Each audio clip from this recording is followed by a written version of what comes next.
الفن طقس بيمارسه الإنسان من آلاف السنين، من أول الرسم على العظم والصخور وحيطان الكهوف للقعدة في دايرة مع عزف الموسيقى والرقص حوالين النار لتأليف الشعر والقصص الشعبية. ورغم اختلاف الثقافات والتقاليد والتضاريس بنلاقي الفن في كل حضارة وفي كل بقاع الأرض اللي عرفها الإنسان على مر الزمان. الفن بأنواعه المختلفة ليه سحر في إنه بيتفاعل مع كل فرد على المستوى الشخصي، بيزغزغ الحواس المختلفة بألف طريقة وطريقة، مفهوش قواعد ثابتة ولا صح وغلط مطلق، في تجربة وابتكار وفرص للواحد إنه يكتشف نفسه من زوايا مختلفة جوه روحه. فلما بنستخدم الفن كأداة للتعلم، إحنا مش بنخترع حاجة جديدة، إحنا مجرد بنستلهم خطانا من حكمة إنسانية قديمة، وبنستمد طاقة من حاجة أصلاً موجودة جوانا، سواء علشان نتعلم أو علشان نلاقي نفسنا وصوتنا. بنسمع كتير إن الفن ما بيأكلش عيش، وإن وسط الظروف الصعبة الفن بيكون آخر حاجة محتاجها الواحد. بس في ألوان وأوتار إحنا مؤمنين إن الفن له مكان مهم في كل الظروف، ومكان أهم في الظروف الصعبة، لأن الفن بيفكرنا بأدميتنا وسط ضغوط الحياة، بيفكرنا إننا نستاهل نختبر الجمال في حياتنا مهما كانت ظروفنا أو إمكانياتنا، بيفكرنا إننا هنا علشان نفكر ونعبر عن اللي جوانا، وبيساعدنا نتعرف على الموارد اللي حوالينا بشكل أعمق ونفكر في حلول مبدعة لمشاكلنا، ويخلينا نجرؤ إننا نتخيل واقع مختلف عن اللي إحنا عايشينه دلوقتي. وده اللي إحنا بنعمله في ألوان وأوتار، بنعيش بالفن علشان نعيش أحسن. في الفيديوهات اللي جاية هنحكي لكم إزاي ألوان وأوتار طورت طريقة شغلها على مدار ال15 سنة اللي فاتوا باستخدام الفن كوسيلة لتنمية المهارات الحياتية، من خلال التركيز على 4 مهارات عرضية هنشوف كل واحدة منهم في فيديو.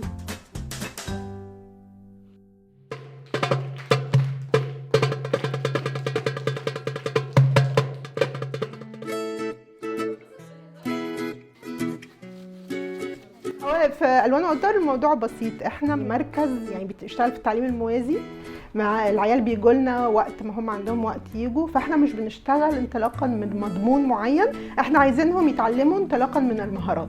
احنا بنسميها عرضية لانها ممكن من خلال اي برنامج تاني بيتعمل يبقى فيه مهارات.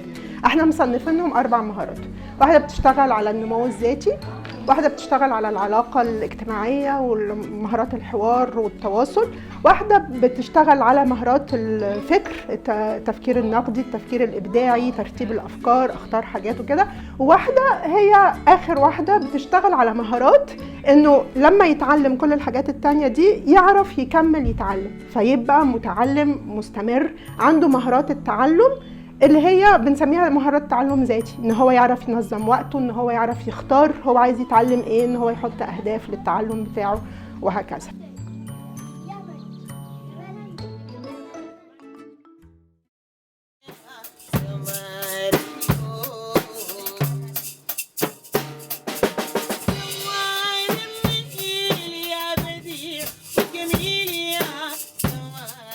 برنامج ألوان أفريقيا هو بيتكلم عن الهوية الذاتية وعن تعليم السلام، فإنه ما بين الهوية الداخلية الفردية المتميزة جدا بتاعت كل حد فينا، وما بين الغنى بتاع هويات الناس المختلفة، وكان المدخل بتاعنا هنا في البرنامج ده هو الهوية الأفريقية.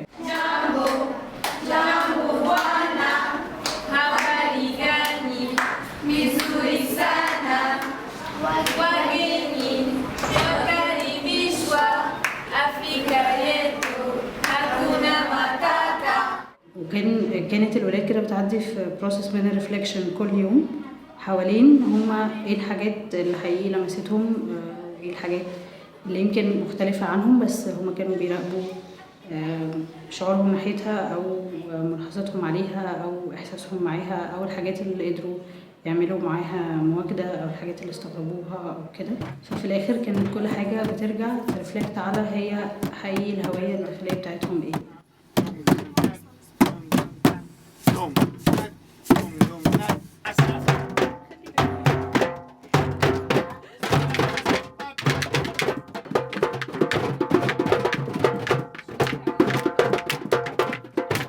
ان الهويه هي مش حاجه بتفرض، هي حاجه بتيجي من جوه. فيا اما احنا بنحس حقيقي انه احنا بس بنكتشف، يعني احنا بنقدمها لهم، وكل حد هو بيتامل بشكل شخصي هل هي الهويه دي بتمثلني ولا لا. لانه الهويه هي مش حاجه واحده، يعني مش هويه واحده، هي احنا مجموعه من الانتماءات والهويات وكده. فاللي احنا كنا بنحاول نعمله ان احنا نقدمها بشكل فيه شغف وعمق وبشكل واقعي كمان، من غير احكام مسبقه ومن غير تعميم ومن غير الحاجات المغالطه الشامله يعني. فان احنا نبقى بنكتشفها بحريه، وفي نفس الوقت بعد لما بنخلص الرحله دي بنتامل حقيقي هل هي لمستنا، هل بتمثلنا ولا لا.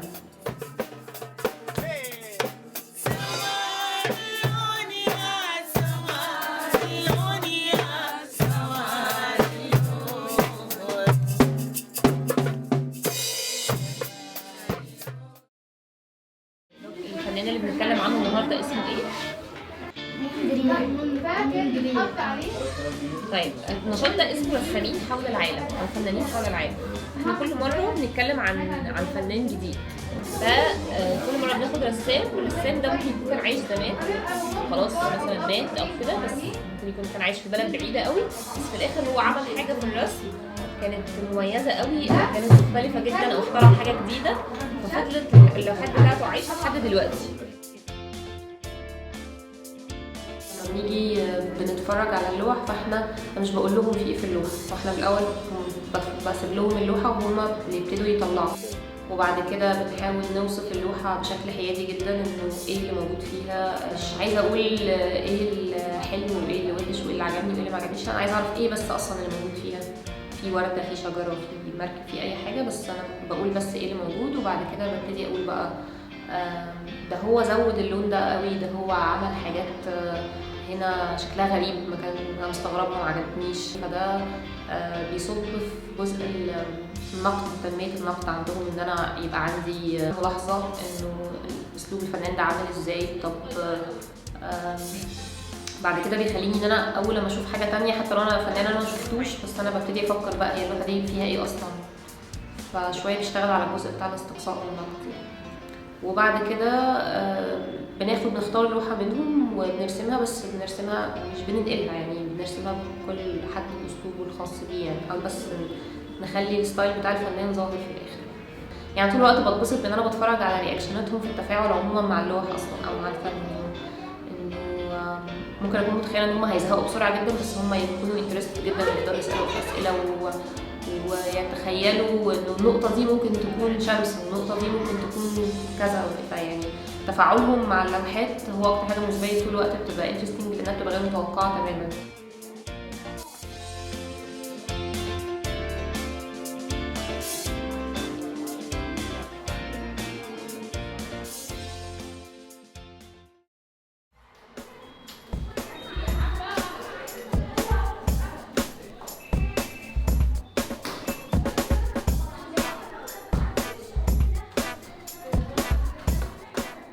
هنا النشاط دوت هو نشاط سيرك للأطفال.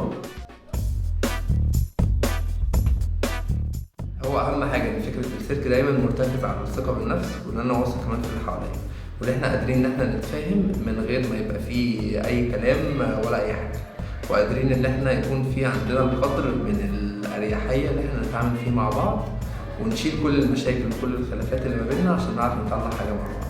فده لازم يحصل في التكوين ده كله، محتاج كم او قدر كبير قوي من التفاهم وقدر كبير من التواصل اللي ما بيننا، وان احنا يكون عندنا اصلا كمان ثقه ومسؤوليه في بعض.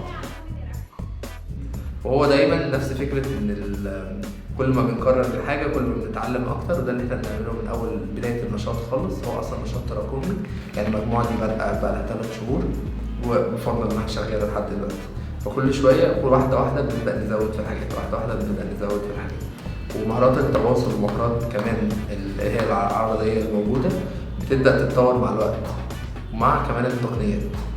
بس دايما طول ما هو في تطور في مهارات التواصل ومهارات التفاهم والحاجات اللي ما بيننا والثقه، بيبقى في تطور كمان في التقنيات. احنا دايما مع نهايه كل نشاط بنعمل الدايره دي دايره الختام، بنبدا نتكلم فيها عن الحاجات اللي عجبتنا، الحاجات اللي ما عجبتناش، الحاجات اللي كانت حلوه النهارده، ولو في مشاكل او في اي تحديات قدامنا بنقابلنا بنبدا نقولها، وبعد كده في الاخر بننهي النشاط بحاجه جماعيه عشان نجمع الطاقه.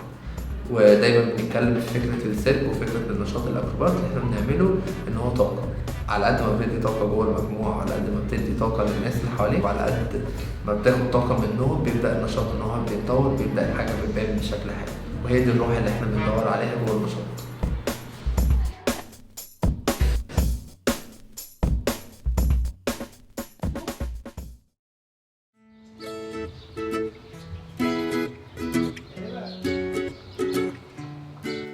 ازاي بنشتغل على المهارة بالذات بقى بتاعت التعلم الذاتي، اللي هو يعرف ينظم وقته، يعرف يختار مادة التعلم بتاعته، يعرف يتكلم مع حد يقول انا اتعلمت شوية، لا انا ما اتعلمتش، انا لسه محتاجة اطور دي. بنشتغلها من خلال برامج كتير زي ما بنعمل اي حاجة تانية في ألوان وأوتار، بس بالذات بنركز عليها في المساحات اللي بنخلقها للتعلم، اللي هو مش بيبقى تعلم ممنهج عنده حاجة واضحة، بتبقى مساحة مفتوحة الشباب أو الأطفال أو الكبار بيقدروا يجوها في أي وقت، بينظموا هم الوقت اللي دخلوا فيه. هو مثلا داخل هيقعد زي ما بيقعد في المكتبة مثلا، عنده ساعة هيقعدها في المساحة الحرة، ساعة ونص، هو هيتنقل من لعبة للعبة، نشاط لنشاط، على حسب هو شايف هو عايز يتعلم ايه من الحاجة دي. وجود الميسر حاجة مهمة، حاجة جوهرية، مش ان هو مش بطل القعدة، هو شخص ضمان، هو الضمان ان المساحة دي هي عندها مرجعية، وهو عنده حضور بسيط كده هوت وسط الشباب وسط الموجودين، ان هو يدي الاتاحه، يشجع، زي ما بيكون بيدي تاكيد للطفل او الشاب ان هو اللي بيعمله ده هوت ماشي في السكه المظبوط، ان هو ما يخافش، ان هو يقرب، ان هو يجرب. النموذج بتاعنا في ألوان وأوتار هو نموذج زي ما نقول كده هوت متفصل على الأعداد الصغيرة، وبيدي فرصة لكل طفل أو كل شاب إن هو لو في فروق فردية تبان، لأن هي دي المساحة الحرة المفتوحة اللي مش مضطرين نخلص حاجة في ميعادها، فاحنا ما عندناش مشكلة حتى في الأنشطة الميسرة ان يكون ماشيين بايقاع مختلف، ان نكون بندي فرصه للكل انه يعبر داخل النشاط، ان يبقى فيه فروقات فرديه، ان يبقى فيه حد سابق وحد متاخر وهكذا. والنموذج ده يعني هو فكرته ان هو مرتكز على المشارك اكتر منه مرتكز على المنشط. هو دعوه، يعني هو انا كاني بفتح له سكه ان انت عايز تعمل ده ولا عايز تعمل ده. القدرة دي نفسها ان هو يقول انا عايز اعمل كذا، دي بتيجي مع الوقت، وهو ده اللي احنا بنسميه حرية الاختيار.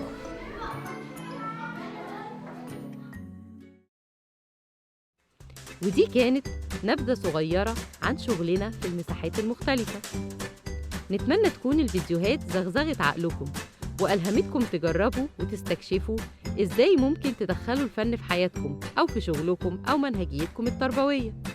ولو حابين تعرفوا أكتر عن شغلنا مع المجتمعات اللي احنا موجودين فيها، أو تتعاونوا معانا ونستفيد من خبرات بعض، أو تدعموا شغلنا سواء من خلال التطوع أو التبرعات أو نشر الفكرة، تقدروا تزوروا موقعنا الإلكتروني أو تتابعونا على مواقع التواصل الاجتماعي.